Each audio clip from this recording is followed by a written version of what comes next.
nabo barabizi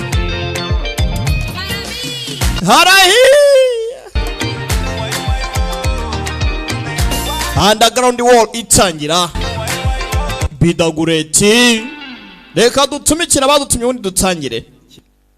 Ikoranabuhanga rigezweho intumwe idatenguha IT Zone igisubizo mu ikoranabuhanga. Tugurisha computer z'ubwoko bwose, tukagurisha telefone z'ubwoko bwose, tukanakora reparation y'ibikoresho bya electronique byose ku giciro cyiza. Turanguza telefone na computer nukeneye imwe tumuhera mu kiranguzo. Akarusho kandi tubaha garantie y'amezi 12. Ese waba ukeneye no kudutuma mu mahanga? Biroroshye. Dutuma icyo ushaka cyose tukikugezeho nyuma y'iminsi 3 gusa. Wadusanga mu mujyi mu nyubako ya Chic muri floor ya mbere cyangwa ukaduha 0788357522. IT Zone. Accelerate your success.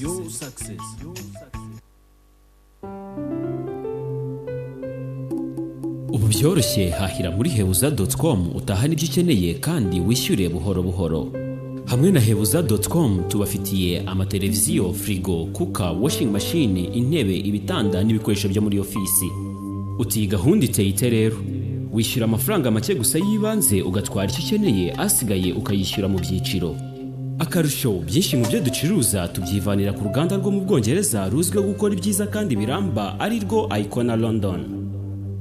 Hebuza.com ikugezaho ibyo watumye byose ako kanya kandi nta kiguzi. Ikindi kandi ntukikwe na promosiyo yigabanyirizwa ku biciro byacu kugeza ku 10% ku byiguze byose igihe wishyuriye rimwe.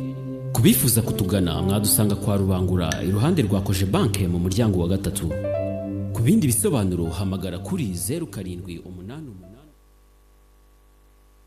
cyangwa udusure ku rubuga rwacu ari rwo www.hebuza.com. Hamwe na hebuza.com ibyiza bikwiye wowe.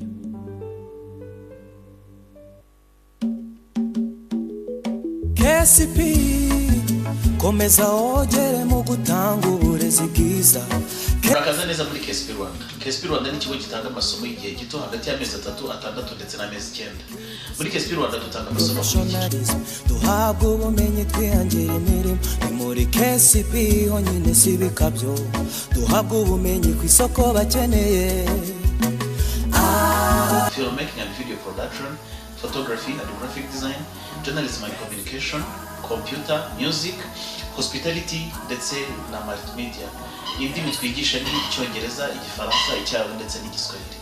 Si ibyo gusa kandi muri KCP Rwanda tunabafasha kubona professor mu gihe gito na permis category A ndetse na B mu gihe gito.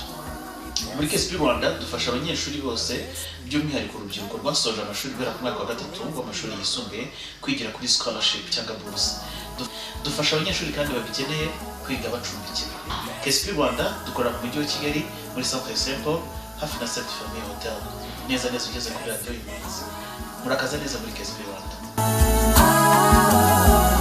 Ni KCP.